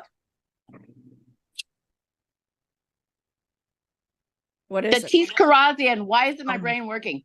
I love him. I love Maggie. You were the first person that you used to blurt his name out. Tatis Karazian. I'm like, who is this person? I have a secret scientific nerd crush on him. I love him. I do too. I told Ashley today, you have got to listen to him. Yes. He will help you. He will empower you. Dr. Tatis Karazian, make sure somebody puts his name in chat. My God, one of my biggest inspirations. And I've learned from him personally, and incredible functional physician. Okay, number 2, something on your nightstand that your mother would blush at. Well, I do have some of this, but I do have some of your stuff too, you know. Is that lube? Yeah, it is. Okay, great. But I have yours, but okay, thank you. Number 2, lube. Number 3, something from your laundry basket. Dirty laundry basket. Wait, ooh, you went red there. No granny panties for you. Yeah, they're not granny. All right. Okay. So Debbie, did Debbie Wren type in chat? Give Debbie a win. If you say winner, type it in chat. Is she a winner chicken dinner? I grabbed this too, Maggie. I have your products all over my freaking house, literally. I've got everything. I've got everything you've ever had. I swear. Oh, love you. Love you. Debbie was one of the first people to enroll in our program in what, 2017? 2018 with Tyler. There you go. And Tyler's and here now as Ashley, and now Ashley, literally, I think she's going to change the course of her life because of you. And Allie. I'm not kidding. I'm so thankful. You have no idea. Well, love your red non-granny panties. Thank you. She's a winner chicken dinner. Now let's see number 3. Is the number 3 going to be worthy? Aisha, I don't know. I saw you run, but I don't know. Is it legit a win? It's definitely legit. Let's see. What's the book? This is the Holy Bible by Tony Evans. Yes, Holy Bible. All right, I got you. Something my mom don't know that me and my husband is ready to start a family. So I have this little thing right here. Oh, and now we won't show that. We won't be blasting that. Oh, green. Oh, that's like one of the transform colors. Should I sell a transform bra line? I would probably buy it. Okay, so Aisha, you're winner number 3. Congratulations. Thank you. Thank you. All right, everybody, let's go back to, thank you, Aisha. I was going to pull up Samantha to finish up about our walk around the Wheels of Transform. And I think we're probably going to try to wrap things up around that time. There is a prize and a special announcement at the end. Just make sure you stick around for that, just so you know. Samantha, are you there? Yes, I'm here. All right, Samantha. What do you think are your top 3 health symptoms? Well, I am in your master's hormone class, so I did my write hormone that master class. I love it. Yeah. Some of the biggest symptoms of my hormonal imbalances are I'm very irritable, and I get a lot of like panic attacks. And I have 3 toddlers, so that doesn't really play very well together. And then you've said hair loss probably isn't part of it, but my testosterone is pretty high, so my hair is just like falling out in clumps all over the place. To the point my kids are like, "Mommy, why is all your hair falling out everywhere?" I'm like, so irritability, panic attacks, hair loss. Anything else? Just a lot of digestive issues. Boop, right there. Did you guys hear that? Okay. So when I listen, and how old are you, Samantha? 37. 37. So major cause of our health problems are the following: Okay. And let's pull up the wheel right here. I just want you guys to think through this. I can crack any case. And this is an easy case for me to crack. Both of these cases were easy to crack. Give me a hard one, you guys. Come at me, bro. All right, here we go. So when I look at her case, I think a couple of things. Her digestion is screwed.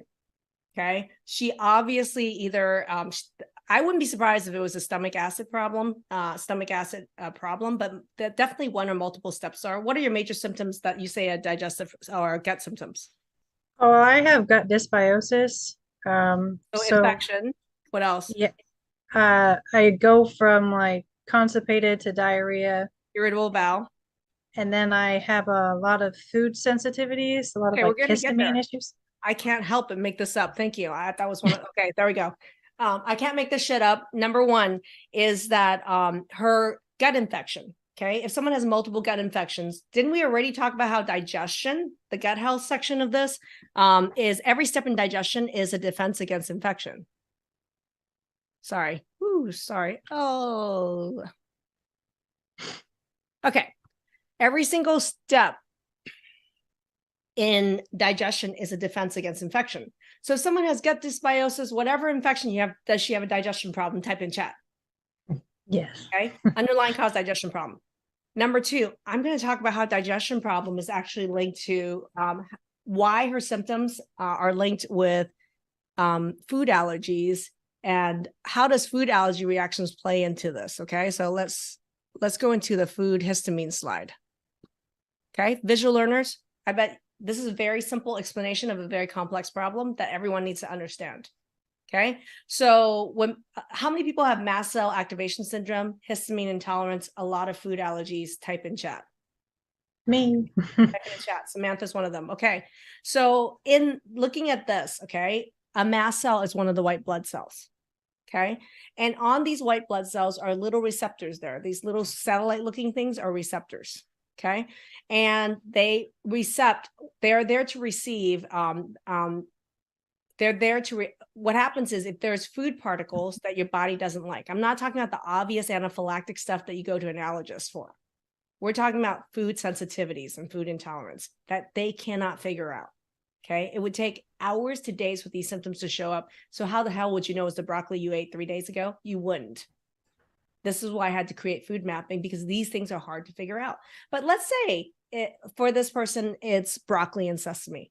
Okay. So when these particles come in here, these receptors really activate a whole cascade of events on these mast cells, and they release a lot of histamines. Now, I'm going to blow your mind and tie this together with a lot of your symptoms, and you're going to see connections that you've never heard about. Okay. So this is a good slide to take a screenshot on. This is a good time to take some notes. I see you taking a picture, Aisha. Thank you. I love it. So I made this slide. Okay. I created this, I put these concepts into something visual. I think it's really important.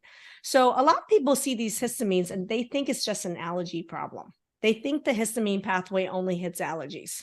Okay. And so people think ear, nose, throat, mucus, asthma, right? And believe it or not, the allergy symptoms increase histamines. Some people will also increase histamines in the gut from food will cause diarrhea. Histamines causes swelling in those blood vessels, which will cause you to have an upset stomach. It'll cause swelling in the intestines. Guess what that happens is the diarrhea. So some of the symptoms there. But look at what else the histamine pathways does. So cardiovascular. How many of you guys have POTS, dysautonomia, dizziness, vertigo? How many? Type in chat right now. They don't know why, and I'm here to tell you why. Can I just tell you why? Can I please tell you why? If you want to know why, type the word why in. Okay. Did you know that when you have elevated histamine coming from food in your gut, when it circulates in the bloodstream, it causes your blood vessels to dilate, which then causes what to happen? Blood pressure to drop. Ooh, it's not a heart problem. It's a gut problem. And it's a histamine problem for a lot of people. And they are sending you to the cardiologist to tell you your labs and tests are normal. Okay. There is a histamine pathway to the cardiovascular system. And not only does it cause blood pressure to drop, it can cause it to fluctuate up and down.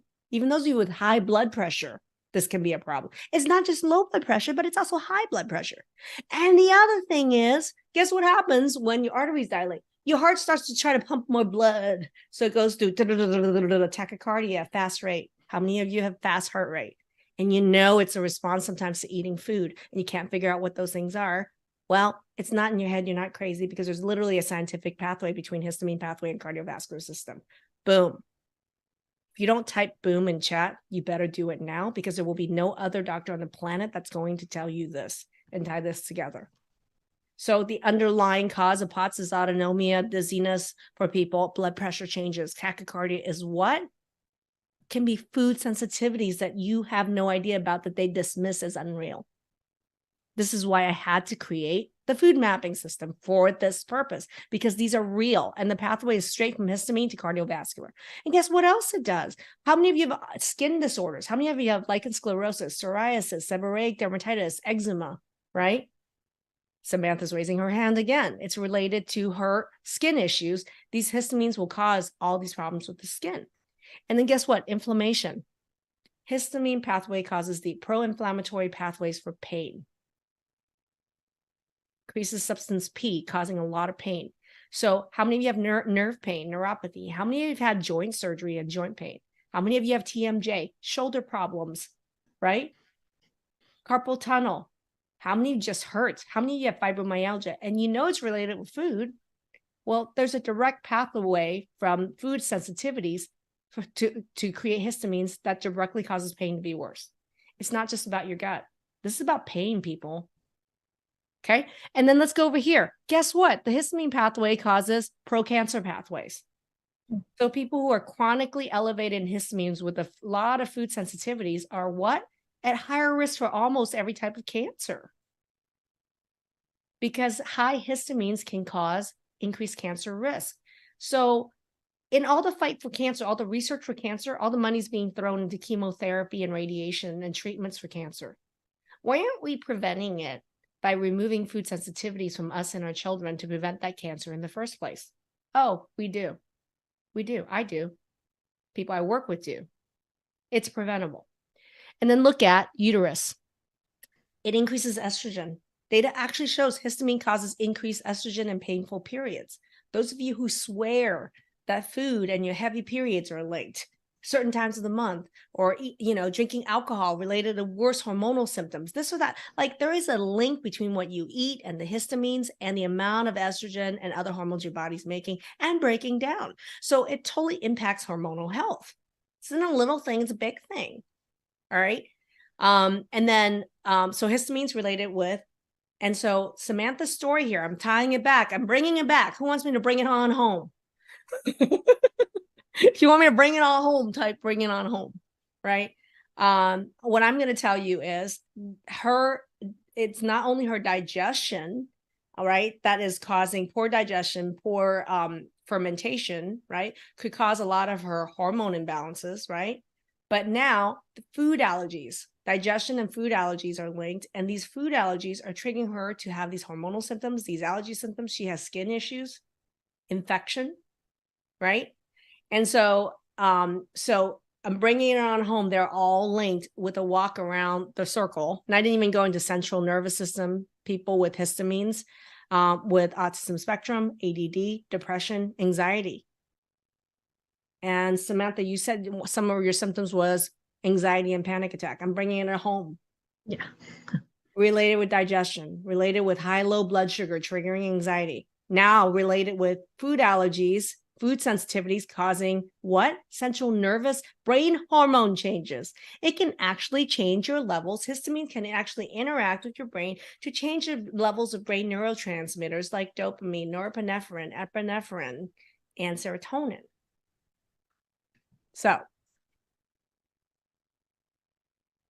did I just bring this on home? Did I just solve Samantha's case? Can her problems be solved? Are they all connected? Type in chat. Is every single one of the symptoms that Sam just talked about, are they connected? Type yes or no in chat, or you can write connected. Do you see the connection? Do you see how looking at her digestion and her gut health was related with this? How it would impact her blood sugar, which would cause her hormonal symptoms, the amount of hormones she makes and the amount of fat that goes in her liver, right? that would help cause hormone breakdown problems? Could you see how digestive problems would cause nutrient densities that could cause chronic fatigue and even anxiety? Right? Could you see how food allergies in her is linked with her having mast cell activation syndrome, is linked to hormones, linked to infection that she's talking about, the gut dysbiosis that she has? Can you see why her hormones are effed up? That's a walk around the pillars of Transform, and we just cracked her case. Her problems could be solved in a very short period of time if people did every single one of these steps. You know, this, to me, the 5 pillars of Transform is everything that we do in our Transform Fundamentals program, right? So it's every one of these. To me, the content of every one of these is critical for you to be educated in, for you to know what to do, because your doctors, stop begging them. They don't know this. And number 2 is also order really matters. I bet you she's been sitting here going to a functional or naturopath trying to deal with this gut dysbiosis over and over again, and it just won't go away. Am I right, Samantha? I don't know this history. I'm just asking. I've been too scared to try because I was afraid that I'd have a really bad reaction if I addressed the infection first. Because she's allergic to everything with mast cell, right? And this is where order is really wrong out there. I love the idea, and this is a huge value, everybody, is that order really matters, and write that down. Infection should never be tackled first. It's the victim of everything else wrong around the circle. Okay, it's the victim. So you keep treating the victim, but you never treat any of these other causes. And then you're going to be spinning yourself over and over again, thousands and thousands, tens of thousands of dollars trying to kill SIBO, trying to kill H. pylori, trying to kill these infections, dealing with Lyme, when the problem is everything that led to the environment that caused those infections to come and stay and recur hasn't changed. This is where order freaking matters. And so the worst thing that Samantha could do is go see somebody who says gut is first, infection first, which is what 99% of functional docs are going to do. And I'm sure she's seen some of those. Have you? Yeah, as soon as he did like the oats test on me, the organic acid. Oh, infection's your biggest problem. Yeah, and then like my serotonin was low and all of that from it. So he's like, here, let's give you a bunch of berberine and a bunch of oregano oil. Kill. Like, well, she has mast cell and can't tolerate a lot of supplements and food anyway in the first place. Let's kill some shit. Yeah, and it was like an aggressive dose too. And I was like, I can't do that and be able to function and take care of my 3 toddlers. So I just never started because I didn't get that good feeling to, try to kill all the infection. He's like, just take some activated charcoal, you'll be fine. It's like, no, you I'm good. Be because he didn't address your he or she did not address your digestion, didn't address your blood sugar, never did food mapping with you to identify which foods was triggering this problem. And, there's just, the list goes on and on. So the order with which our doctors are actually dealing with these problems is wrong. And it's a setup for a recurring system that keeps patients coming back over and over again. It's another form of like a pellet mill in a lot of ways.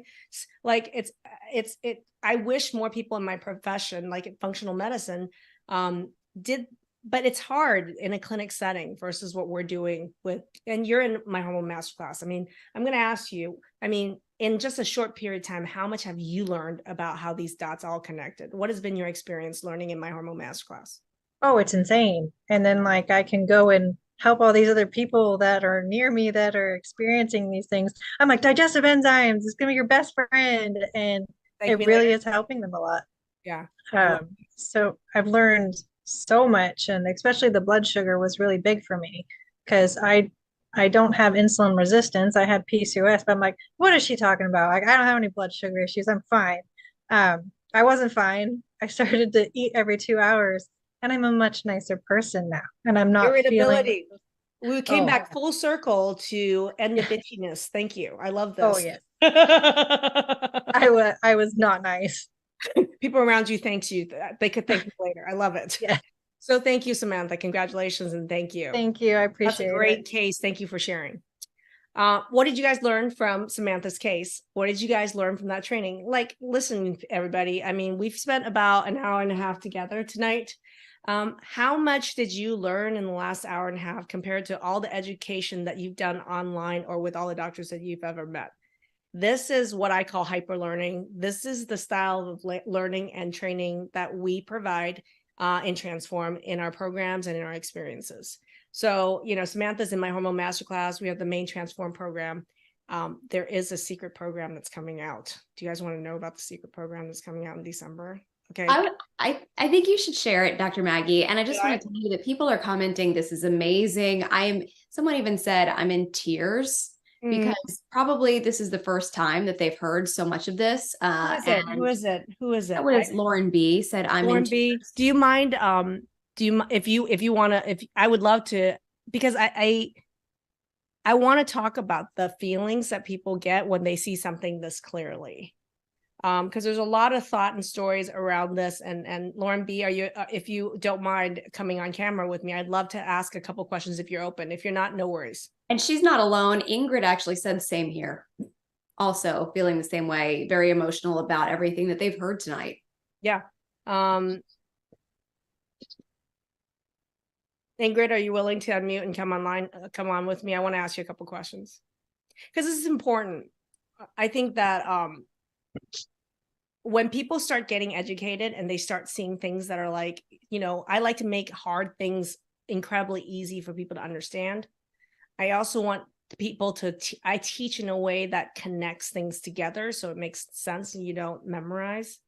Ingrid, I had a question for you. Like, what's your emotional reaction to seeing this kind of education delivered in this way and how it applies to your health? I wish more doctors were educated in this area and to this degree because it's unnerving, very dismissive when they just listen or they tell you they don't want to hear your past history and or what you're going through. I've even been told not to Google anything. And you feel alone and feel like you're going insane because you're feeling all these things and no one seems to understand or put it together. And so, and you're not alone. Do you know how many people in chat are saying that they're with you, Ingrid? I mean, it's great because there are millions. 3 years. There are millions of Ingrids. I was Ingrid at 36. There are millions of Ingrids. She is not alone. And I bet you right now, if she presented her case to me, I would crack it in the next 10 minutes. You are not alone and you do not have an unsolvable problem. What if you guys believed and knew the truth that you do not have an unsolvable problem? There are answers. There are connections. There is a way for you to learn instead of begging somebody else to learn, right? So Ingrid, thank you for sharing. Thank you so much. I know that was hard. I appreciate you sharing. Thank you. Thank you. I asked her to share, and the reason is because we are not alone. We are not alone here. I was Ingrid at the age of 36. I mean, I want you guys to know at the age of 36, if you guys knew anything about my story, I came down with early menopause. And all this hell started when I was around 30 and I had 31, had my first child. And then I tanked. Hormonal hell, digestion hell, infection hell. I mean, you name it. And then I ended up being later diagnosed with multiple autoimmune diseases, including Hashimoto's, mixed connective tissue disorder, fibromyalgia, chronic neuropathy, you name it, right? I was diagnosed with ADD as an adult. I don't have ADD. I had hormonal imbalances. Like Samantha, I wasn't just bitchy. I had hormonal hell. She called it, you were nice, so you called it irritability. I was just bitchy. No, it was hormonal hell. And Ingrid and Samantha both are sharing also the isolation and the anxiety that people feel when their doctors really don't know. So one of the things I want to empower you guys with tonight is I wanted to deliver tons of value. And I hope that it wasn't overwhelmed and it was just the right amount. Can you guys type in chat? Do you guys think of the amount of information and connection you were making? Do you think it was just the right amount? Do you think it was, too much, overwhelming? Well, let me know. I would love to know. What was your threshold tonight?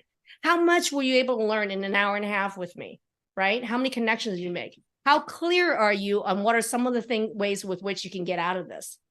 Do you need to test your hormones? Do you need to actually work with somebody who really understands hormone balancing? Or do you need to learn about digestion? What about blood sugar mastery? Is that underlying what's going on? Is POTS mast cell really unsolvable? Did you really need that surgery? And if you didn't and you're worse off, what else could be done now to really solve those root cause problems? I hope this like really lights a fire under your ass and you're as excited as I am about what the heck I do and we do and how I teach and engage with people. I love this and I hope you enjoyed this as well. Thank you. Exactly what I needed tonight. Thank you. Boom. I love it. Okay. Rosanna's here. I'm going to say that if you guys are, I wanted to share, if you're interested in chatting more with our team, we're going to put a link in the chat if you want to book a chat with our team. Rosanna's there to answer any of your questions that you have. If some of you probably have been already, she said some people have been private messaging her with some questions. I'm going to be here for a couple more minutes. We're going to put a link if you're interested in any of our programs. There is a secret program that's coming out. That is the announcement. It's coming out in December. You guys get to hear it first. It took me a lot of years to create the food mapping system because food sensitivity testing sucks out there. So I took a lot of time, did thousands of tests, and had to come up with a system. In December, I'm going to have an announcement. In the past, our food mapping was only available in the main Transform program where we did every pillar. Okay. And in 2021, we broke the hormone piece out to be my hormone masterclass. So if all you think you need help is my hormone masterclass, we could put a link in there for you to check out my hormone masterclass to work with me on balancing your hormones, right? Me and my team to balance your hormones, number one. Number two is we are launching in December a food mapping program to make food mapping available outside of the main program.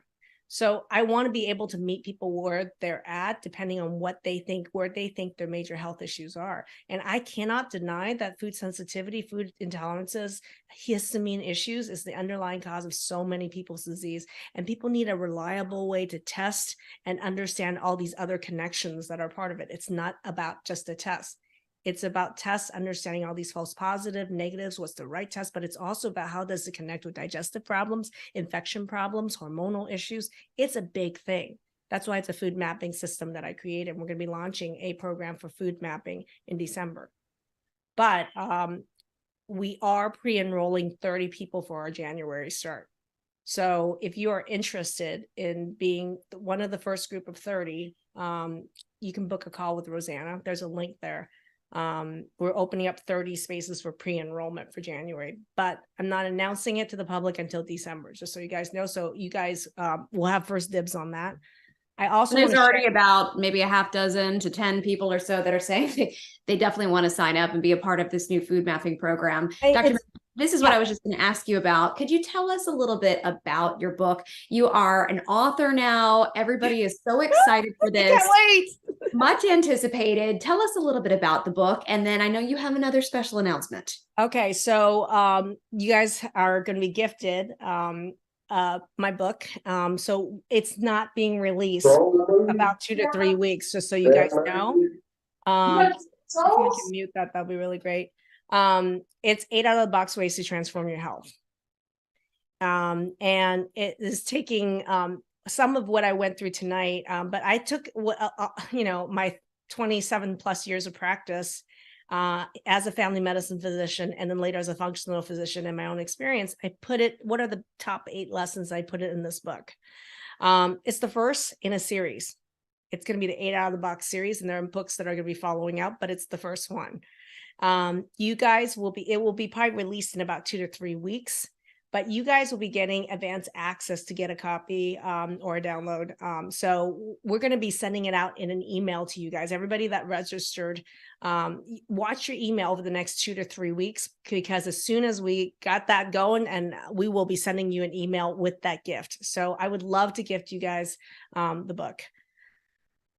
And you're getting a lot of just extreme gratitude for this and excitement, Dr. Maggie. That is very generous. I know you've poured your heart and your soul and so many years of research into this. So 8 out of the box ways to transform your health. Everybody very excited to get their hands on it, and thanking you for the gift. Thanks for coming, everybody. And if you have any further questions about any of our programs or anything, we're just going to be around for a couple minutes. If you want to type some questions about any of our programs, you could type in there. I've kept you guys long enough for about 2 hours. And if you want to leave and you want to book a call with Rosanna, make sure we'll just type that in chat for you guys. The link to book a call to talk to Rosanna, just so we could get to know you better and understand what would be right for you, or if we can help. And this being a live virtual event was so much fun, Dr. Maggie. And I know been in a year. It's been a long time, and there was so much more that I know you still could have gotten into. I have about 18 other slides actually. So if anybody does want to have Dr. Maggie, and maybe I'm putting a little pressure on right now, but if you want Dr. Maggie to do something like this again, and you want to share it with other people in your life, friends that come to mind that need some help, family members, anybody in your life that you think could benefit from this information, please say yes. I'm already seeing the comments come in, and maybe we can convince Dr. Maggie to do something like this yet again. Okay. I think you have to do it now, Dr. Maggie. Okay, so how about the first week? Maybe the first week of December before Christmas. Okay, all right. We'll start looking at dates. All right. And this is a new format, everybody. I mean, I do this on social media on a weekly basis, but I feel like I keep putting out without interaction. Like, I am all about connection and connection-based experiences. I would love for you to give me feedback. Did you feel like, what was your level of connection? 0 to 10, right? Connection, and put the number next to it. I would love to get an honest feedback on how you felt connected to me or people in here. What was your level of connection? 0 to 10, type in chat. Also, the charts. And what did you think of the amount of information? There's a lot here, and I could have gone a lot deeper. Like 10 would be like I would love the idea, just for you to let me know, was that too much information and overwhelming, like cognitive overload, too much? Or do you feel like it was just right, or not enough? There were some of you who were like, not enough, go more, go deeper. Can you give me an idea? Just enough. Not too much, just right. Go deeper. There's a super learner in here that says go deeper. Hungry for more, Lisa. I love it. Dig deeper. Okay. I think that's saying they loved it, but they want you to do another one of these, because it's like Ingrid was. She was emotional because this is information that so many people have never heard anywhere else. I love this. Okay, so what I'm going to do is watch your emails over the next 2 weeks, everybody, and we'll be sending out, there'll be a replay that I'll be sending out to you guys, and watch the emails, because as soon as the book is available, you guys are going to get an email with that gift. And then when we have our event in December, I'm going to ask you guys, if you found this helpful, when that announcement comes out for that event, please share it with 10 other people. I would love to be able to deliver this to 500 people or 1,000 people. So I want to make that happen. I want to make this available to as many people as possible. So I would love if you guys could contribute to that movement to get more people on my next live training. I would love that. That'd be really great. Okay, can we purchase the book for gifts? You will be able to. There is a surprise coming out of the MYMD shop in December as well that will include the book, just so you guys know. So if you're part of the email list of the mymdshop.com, actually, when you head over there right now, we'll pop a link. You can sign up to get texts. You will be on the list. The text list is going to have first access to this special announcement that's coming out of the shop that will include the book, just so you guys know. All right, everybody, that is a wrap. I hope you guys have a wonderful night. That was so much fun. Thank you so much. Thank you for sticking it out through all the way to the end. And Rosanna would love to talk to any of you guys that have questions. Feel free to book a call with her, and she'll be talking to you guys individually who have questions about any of our programs. Thanks, everyone. Have a wonderful night.